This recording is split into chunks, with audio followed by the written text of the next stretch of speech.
अस्सलाम वालेकुम स्टूडेंट्स, उम्मीद है आप सब खैरियत से होंगे। हम पॉइंटर्स एरे बल्कि स्ट्रिंग्स डिस्कस कर रहे थे और उसमें हमने last time array of pointers को डिस्कस किया था। ठीक है, और उसमें हमने ये कहा था कि pointer variable always contains an address. Therefore, if we construct an array of pointers, it would contain a number of addresses. तो लास्ट टाइम हमने चेक किया था कि अगर आप एरे ऑफ पॉइंटर्स क्रिएट करेंगे तो उसमें भी आप इस तरह से अलग अलग स्ट्रिंग को स्टोर कर सकते हैं। तो उसमें मैंने ये बताया था कि base address of Akshay is stored in name 0 and base address of Parag is stored in names 1 and so on। ठीक, तो ये एरे ऑफ पॉइंटर्स को हमने पिछले लेक्चर में डिस्कस किया था और साथ में हमने ये भी डिस्कस किया था कि मेमोरी में हम इसको स्टोर कैसे करते हैं। तो मेमोरी में हमारे पास अक्षय, रामन, ये जितने भी नेम्स हैं, ठीक है, ये किसी मेमोरी एड्रेस पर स्टोर होंगे और उनका जो एड्रेस होगा तो वो हमारे इस एरे पॉइंटर में स्टोर होगा। तो एरे 0 में अक्षय का जो एड्रेस है, जिस लोकेशन पर अक्षय क्रिएट हुआ है राइट मेमोरी में, तो उसका जो स्टार्टिंग एड्रेस होगा, यानी कि ए का जो स्टार्टिंग एड्रेस है, A1 A2 से स्टार्ट हो रहा है, तो वो जो है हमारे पॉइंटर एरे में जो स्टार्टिंग पोजीशन है एरे ऑफ 0, उसको वो एड्रेस मिल जाएगा। ठीक है, तो सिमिलरली बाकी जो नेम्स है उनका भी जो स्टार्टिंग एड्रेस है वो हमारे एरे ऑफ पॉइंटर में स्टोर हो जाएगा। ठीक है, तो यहाँ तक हमने पिछले लेक्चर में हमने डिस्कस किया है। अब लिमिटेशन क्या है? Limitation of array of pointers two strings. इसकी जो हम एरे ऑफ पॉइंटर्स की बात कर रहे हैं तो इसकी एक लिमिटेशन है। वो क्या है? So when we are using a two dimensional array of characters, एक हमने डिस्कस किया था two dimensional array of characters, उसके फौरन बाद फिर हमने डिस्कस किया था एरे ऑफ पॉइंटर्स। ठीक है, और टू डायमेंशनल एरे में वो भी आप आगे चेक भी कर लेंगे, तो उसमें आप दोनों डायमेंशन मेंशन कर देते हैं कि रोज कितने होंगे, ठीक है, या हमारे पास स्ट्रिंग्स कितनी होंगी और हर एक स्ट्रिंग में कैरेक्टर्स कितने होंगे। ठीक है, तो ये हमने डिस्कस किया था two dimensional array of characters. तो उस केस में होता क्या है, we are at liberty to either initialise the strings where we are declaring the array. तो वहां पर मैंने आपको बताया भी था कि जिस वक्त आप टू डायमेंशनल कैरेक्टर एरे को डिक्लेयर करते हैं, आप उसी वक्त उसको इनिशियलाइज भी कर सकते हैं।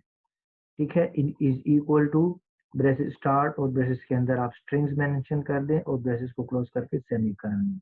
आप उसको उसी वक्त भी इनिशियलाइज कर सकते हैं, और receive the string using scanf function. और अगर आपने उस वक्त मल्टी डायमेंशनल कैरेक्टर एरे को इनिशियलाइज नहीं किया तो आप फोर लूप लगाकर उसके बाद स्कैनफ के जरिए हर एक मेमोरी लोकेशन को इनिशियलाइज भी कर सकते हैं।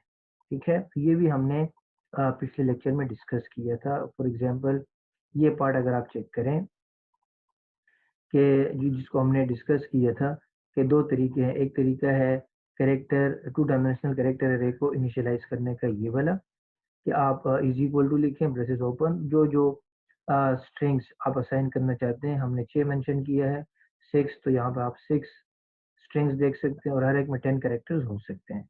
एक तरीका ये था, वो हम डिस्कस कर चुके हैं।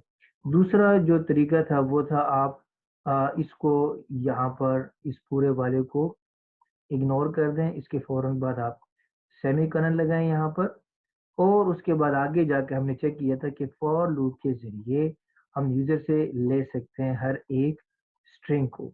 मेथड क्या था? इक्वल टू 0, 6 स्ट्रिंग्स हैं, लेस देन 5, आई प्लस प्लस और फिर परसेंट एस मास्टर लिस्ट आई, ये हमने किया है। ठीक है, पिछले लेक्चर में। तो मास्टर लिस्ट आई से मुराद मास्टर लिस्ट 0, और मास्टर लिस्ट 0 जब आप मेंशन करेंगे तो मास्टर लिस्ट 0 को क्या मिलेगा? उसमें आप अक्षय स्टोर कर रहे हैं। ठीक है, मास्टर लिस्ट में आप अक्षय स्टोर कर रहे हैं, राइट। और उसके फौरन बाद फिर पराग है, रामन है। तो ये फॉर लूप के जरिए आप इसको क्या कर सकते हैं? इनिशियलाइज आप इसको कर सकते हैं। ठीक है, फॉर लूप के अंदर ही अंदर हम इसको ऐसा कर सकते हैं। तो लेकिन जब आप पॉइंटर एरे की बात करते हैं, ठीक है, तो उसकी एक लिमिटेशन है, राइट। और इसमें हमने चेक किया था कि एक तरीका ये है कि मास्टर लिस्ट आई आप देखें, और दूसरा तरीका था एड्रेस ऑफ मास्टर लिस्ट आई 0, एक ये वाला मेथड था, ठीक है। तो ये दो मेथड हमारे पास मौजूद थे, राइट। तो ये दो मेथड हमारे पास मौजूद थे, इस तरह से हम इसको इनिशियलाइज कर रहे थे, राइट। अब बात आती है array of pointers to strings की। So however, when we are using an array of pointers to strings, we can initialize the strings at the place where we are declaring the array, but we cannot receive the strings from keyboard using scanf। तो जहाँ पर आप array of pointers को declare करते हैं, for example यहाँ पर हमने array of pointer को डिक्लेयर किया, इसी वक्त आप इसको इनिशियलाइज कर सकते हैं, ये तो ठीक है, ठीक है। ये तो टू डायमेंशनल की तरह, जिस तरह आप उसको उसी वक्त इनिशियलाइज कर सकते हैं, बिल्कुल इसी तरह एरेफ पॉइंटर को भी आप उसी वक्त इनिशियलाइज कर सकते हैं। लेकिन स्कैनएफ के थ्रू, राइट, स्कैनएफ के थ्रू आप उसको फिर इनिशियलाइज नहीं कर सकते, ठीक है। तो यहाँ पर अगर आप चेक करें,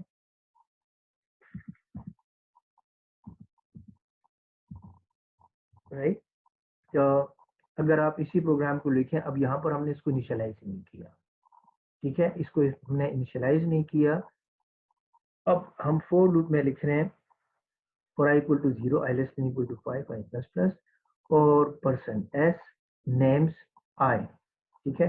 जब आप names I लिखेंगे, राइट, तो अब अगर ये कोड आप एग्जीक्यूट करेंगे तो रन टाइम एरर आपको मिलेगा। उसकी वजह क्या है? So the program does not work because, वजह क्या है? When we are declaring the array, जब हमने इस एरे को डिक्लेयर किया, right, it is containing garbage values, right. तो डेफिनेटली जो ये पॉइंटर एरे है, तो ये पॉइंटर एरे में जो कंटेंट्स होंगे, राइट, 6 पॉइंटर्स तो आपके बन गए, लेकिन उन 6 पॉइंटर्स में एड्रेस कौन सा पड़ा है हमने कोई नहीं मेंशन किया, राइट। उन सब में कोई गार्बेज वैल्यू पड़ी, right. So it would be definitely wrong to send these garbage values as address to scanf function, right। अब हम स्कैनफ में बता रहे हैं कि यूजर जो एंटर कर रहा है, तो उसको वो कहाँ पर स्टोर हो, नेम्स ऑफ 0 में जो एड्रेस पड़ा है उस एड्रेस पे स्टोर कर दो। अब वो तो गार्बेज वैल्यू है, क्योंकि नेम्स में तो बाय डिफॉल्ट गार्बेज वैल्यूज पड़ी हैं, राइट। तो नेम्स में बाय डिफॉल्ट गार्बेज वैल्यू है, और उस गार्बेज वैल्यू पर यूजर जो स्ट्रिंग एंटर कर रहा है वो आप एंटर कर दें, ठीक है, या वो आप स्टोर कर दें, तो वो एड्रेस तो एग्जिस्ट ही नहीं करता, क्योंकि नेम्स में तो जो एड्रेस है इसमें ऑलरेडी मौजूद होगा नेम्स ऑफ 0 में, ठीक है। तो वो तो कोई गार्बेज एड्रेस है, तो उस एड्रेस पर वो जो कि मौजूद नहीं है, तो रन टाइम एरर मिलेगा कि ये एड्रेस कहाँ पर है, वो एक स्ट्रिंग को एक गार्बेज लोकेशन पे स्टोर नहीं कर सकता, तो आपको रन टाइम एरर मिलेगा, ठीक है। तो इस तरह से हम फिर पॉइंटर अगर आपने यूज किया है, एरे ऑफ पॉइंटर्स आपने यूज किया है, उस केस में हम मेंशन नहीं कर सकते, ठीक है। उस केस में हम इस तरह से परसेंट एस के थ्रू उसको हम मेंशन नहीं कर सकते, ठीक है। अब होगा क्या? अब उसके लिए एक मेथड है, ठीक है। वो क्या मेथड है? तो ये सोल्यूशन है उसका। सबसे पहले आपने लिया स्टार नेम, इसका मतलब है आपने एरे ऑफ पॉइंटर्स लिया है। कितने पॉइंटर्स हैं? ये हमारे पास 6 पॉइंटर्स हैं। pointer name 0, pointer name 1, pointer name 2, 3, 4 and 5, right. अब हम चाह रहे हैं कि ये जो 6 पॉइंटर्स हैं, तो ये अलग अलग स्ट्रिंग्स जो यूजर इंटर कर रहा है, तो हर एक पॉइंटर जो है अलग अलग स्ट्रिंग को पॉइंट करना शुरू करे, लेकिन यूजर जब इंटर करे तब, यानी कि रन टाइम पे। उसके लिए मेथड क्या है? तो यहाँ पर अगर आप देखें, एक हमने करेक्टर n लिया है, तो ये करेक्टर n एरे है, इसमें हम कोई स्ट्रिंग स्टोर करेंगे। यूजर जो भी स्ट्रिंग इंटर करेगा तो वो हम इस n एरे में स्टोर करेंगे। उसका साइज हमने 50 रखा है, राइट। उसके बाद है दो वेरिएबल्स लेंथ और इसको हम आगे यूज करेंगे, और उसके बाद है एक और पॉइंटर करेक्टर स्टैटिक p, ठीक है। पॉइंटर एरे नहीं है, राइट, ये एरे नहीं है, बल्कि ये एक सिंपल पॉइंटर है। हमने फॉर लूप स्टार्ट किया for i equal to 0, i less than equal to 5 i plus plus. ठीक है, तो हमें 6 दफा हमने एग्जीक्यूट करना है, राइट, क्योंकि हमने 6 स्ट्रिंग्स यूजर से लेनी है। सबसे पहले प्रिंटफ इंटर नेम और scanf n परसेंटेज n। तो n क्या है? n हमारे पास एक कैरेक्टर एरे है, तो उस एरे में वो जो भी इंटर करेगा नेम वो n में स्टोर हो जाएगा। अब हमारे पास जो n है इसका कोई ना कोई ज़ाहिर एड्रेस है, यहाँ पर हमने डिक्लेयर किया है कैरेक्टर n। जो हम कैरेक्टर n लिखेंगे तो मेमोरी में इसको कोई ना कोई एड्रेस मिल जाएगा, राइट। जिस तरह हम कैरेक्टर इंटीजर a लिखते हैं तो इंटीजर a मेमोरी में कोई ना कोई एड्रेस उसको मिल जाएगा। सिमिलरली हमने लिखा कैरेक्टर n50, तो जो यहाँ आप लिखेंगे कैरेक्टर n50 तो इसके लिए मेमोरी में क्या होगा, मेमोरी में इसके लिए कोई ना कोई लोकेशन रिजर्व हो जाएगी। ठीक है, उसका कोई ना कोई एड्रेस होगा n का। ठीक है, अब हम चाह रहे हैं कि n में यूजर ने स्टोर किया एक स्ट्रिंग। ठीक है, यूजर ने उस n लोकेशन में तो एक स्ट्रिंग उसने स्टोर कर दी। अब हम चाहते हैं कि n का जो एड्रेस है, n का जो एड्रेस है वो हम ये पॉइंटर जो है पॉइंटर 0, ठीक है, नेम्स ऑफ 0 को असाइन करें। इस n का एड्रेस नेम्स ऑफ 0 को हम असाइन करें, राइट। तो उसके लिए फिर हम कर क्या रहे हैं, तो इसके लिए हम लिख रहे हैं length variable string length of n, right. तो सबसे पहले हम लिखेंगे स्ट्रिंग लेंथ ऑफ n लिखेंगे। अब होगा क्या कि हमें टोटल लेंथ मिल जाएगा कि जो यूजर ने स्ट्रिंग इंटर की है उसका टोटल लेंथ कितना है, राइट। जब वो टोटल लेंथ हमें मालूम हो जाएगा, अब होगा क्या, तो उसके बाद हम करेंगे ये जो p पॉइंटर है, राइट, इस p पॉइंटर को हम बनाना चाह रहे हैं एक कैरेक्टर एरे। इस वक्त ये एक सिंगल पॉइंटर है, लेकिन हम चाहते हैं कि ये एक कैरेक्टर एरे बन जाए। और एरे कितने साइज का, जितने साइज का यूजर ने ये स्ट्रिंग इंटर किया है। अगर उसमें 5 कैरेक्टर्स हैं तो कैरेक्टर स्टेरिक p उसके बाद जाके एक ऐसे लोकेशन को पॉइंट करना शुरू कर देगा जिसमें 5 कैरेक्टर्स होंगे, राइट, जिसमें 5 कैरेक्टर्स होंगे। समझ आ रही है? तो यहाँ पर इसके लिए फिर हम यूज क्या करेंगे, मेमोरी एलोकेट का बिल्ट इन फंक्शन है। मेमोरी एलोकेट में हम बता रहे हैं कि जो जितना लेंथ है इस स्ट्रिंग का वो +1, ठीक है, +1 किस चीज के लिए, नल कैरेक्टर के लिए, इतने लोकेशंस p पॉइंटर को असाइन कर दें। क्योंकि कैरेक्टर स्टेरिक p आपको पता है वो सिर्फ एक सिंगल कैरेक्टर को पॉइंट कर सकता है।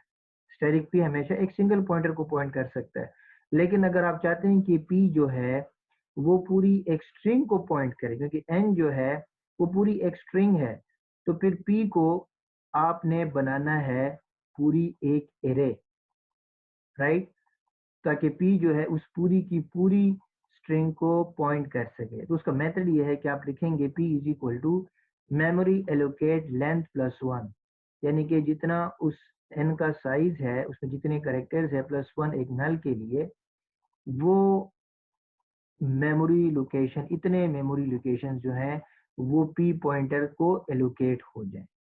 ठीक है, तो उसके लिए अब ज़रूरी ये है कि ये हमारे पास, चूंकि p जो है ये पूरी लेंथ +1 मेमोरी एलोकेट, ये काफ़ी सारे लोकेशंस हैं, और ये इस साइड पे हमारे पास है सिर्फ सिंगल पॉइंटर, और ये काफ़ी सारे लोकेशंस हैं लेंथ +1। तो उसके लिए मैंने आपको कहा था कि फिर हम क्या करते हैं, टाइप कास्टिंग करते हैं। ठीक है, तो टाइप कास्टिंग में अब क्या लिखेंगे कि कैरेक्टर स्टैरिक, ठीक है, करेक्ट, यानी काफ़ी सारे लोकेशन वो असाइन हो रहे हैं एक सिंगल पॉइंटर को, तो उसके शुरू में हम लिखेंगे कैरेक्टर स्टैरिक। ठीक है, क्योंकि ये जो है p ये कैरेक्टर स्टैरिक टाइप का है, तो इसको हम कहते हैं टाइप कास्टिंग। काफ़ी सारे लोकेशन असाइन हो रहे हैं p को, अगर आप डायरेक्टली असाइन करेंगे तो कंपाइलर आपको एरर देगा। ठीक है, क्योंकि p जो है वो एट ए टाइम एक लोकेशन को पॉइंट कर सकता है, और ये हैं काफ़ी सारे लोकेशंस। तो उसके लिए फिर आप टाइप कास्टिंग करते हैं कैरेक्टर स्टैरिक, आप उसके शुरू, क्योंकि इसका टाइप क्या है, कैरेक्टर स्टैरिक है। राइट। तो उसकी वजह से कंपाइलर अब आपको एरर नहीं देगा। और पी क्या करेगा, पी पॉइंट करेगा इतने सारे लोकेशंस को, कितने सारे, जितने एन में कैरेक्टर्स प्लस नल कैरेक्टर मौजूद है। अब होगा क्या, अब आप लिख सकते हैं built in function string copy P comma N. जो कुछ एन में पड़ा है वो कॉपी कर दो किसमें, पी में। किसमें कॉपी कर दो, पी में आप कॉपी कर दो। पी में कॉपी करने के बाद, राइट, अब पी में जब हम कॉपी कर लेंगे, राइट, पी में कॉपी करने के बाद अब पी में तमाम जो कैरेक्टर्स होंगे वो पी में आ चुके हैं, राइट। अब हम चाहते हैं कि नेम्स ऑफ जीरो जो है और पी, इन दोनों को आप क्या करें, दो ये भी पॉइंटर है नेम्स ऑफ जीरो और पी भी पॉइंटर है। और पी पॉइंटर में स्टार्टिंग एड्रेस पड़ा है किसका, जो स्ट्रिंग हम यूजर ने एंटर की है उसका स्टार्टिंग एड्रेस पड़ा है। वो स्टार्टिंग एड्रेस आप नेम ऑफ जीरो को असाइन कर देंगे, ठीक है। तो नेम ऑफ जीरो को जब वो असाइन होगा, राइट, तो पी जिस स्ट्रिंग को पॉइंट कर रहा है, फॉर एग्जांपल सबसे पहले अहमद इंटर किया है, तो अहमद का जो स्टार्टिंग एड्रेस होगा तो पी उसको पॉइंट कर रहा हो, क्योंकि स्ट्रिंग कॉपी में हमने एन जो है पूरी स्ट्रिंग जो पी में कॉपी कर दी है, और पी में यहाँ पर इक्वल कर रहे हैं, तो पी में जो है वो स्टार्टिंग एड्रेस जो होगा, क्योंकि पी पॉइंटर है, तो पी जो है अब पॉइंट कर रहा है जो स्ट्रिंग का अहमद का ए है उसको पॉइंट कर रहा है। और ये हमने नेम्स ऑफ जीरो, राइट, तो नेम्स ऑफ जीरो को अब क्या मिल रहा है, एड्रेस मिल रहा है किसका, पी का। और पी कहाँ पॉइंट कर रहा है, अहमद को पॉइंट कर रहा है। तो नेम्स ऑफ जीरो में ऑटोमेटिकली अहमद आ जाएगा। सिमिलरली फिर जब दूसरी स्ट्रिंग एंटर करेंगे, राइट, उसका भी लेंथ फाइंड करेंगे, और पी जो है अब दोबारा उसको नया मेमोरी लोकेशन एलोकेट होगा, राइट, जितने उसमें कैरेक्टर्स होंगे। और फिर उस पी में हम कॉपी करेंगे जो यूजर ने स्ट्रिंग एंटर की होगी, और वो स्ट्रिंग जो है पी जो है, वो पी स्ट्रिंग जो है वो हम फिर क्या कर देंगे, दोबारा नेम्स ऑफ वन को असाइन कर देंगे, राइट।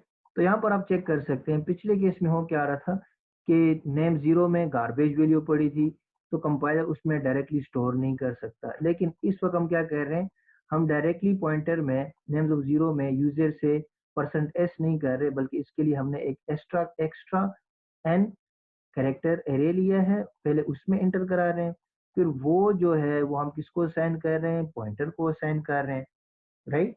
किसको असाइन कर रहे हैं, वो हम फिर पी को असाइन कर रहे हैं, और पी को असाइन करने के बाद वो हम फिर किसको असाइन कर रहे हैं, नेम्स ऑफ जीरो को असाइन कर रहे हैं, फिर नेम्स ऑफ वन को असाइन कर रहे हैं, फिर नेम्स ऑफ टू को असाइन कर रहे हैं, ठीक है। तो ये इस तरह से हमारा जो प्रोग्राम है वो क्या होगा, एग्जीक्यूट होगा। समझ आ रही है। तो अब अगर आप इस प्रोग्राम को इन में जाके i equal to zero, I less than 5 और नेम्स ऑफ जीरो को printf के साथ डिस्प्ले करेंगे, तो नेम्स ऑफ जीरो में, ठीक है, जो पहला पॉइंटर होगा नेम्स ऑफ जीरो, उसमें अहमद पड़ा होगा, दूसरे में अदनान अगर आपने एंटर किए, तीसरे में पाकिस्तान एंटर किए, तो वो सारे आपको एग्जैक्टली बिल्कुल ठीक शो होंगे। अब स्ट्रिंग लेंथ फंक्शन के लिए फिर आपने इंक्लूड स्ट्रिंग डॉट एच को यूज करना है, और मैलॉक जो मेमोरी एलोकेट फंक्शन है जो कि एलोकेट करता है मेमोरी को या नंबर ऑफ लोकेशंस को किसी एक सिंगल पॉइंटर को, तो वो उसके लिए बिल्ट इन फंक्शन है इंक्लूड stdlib.h।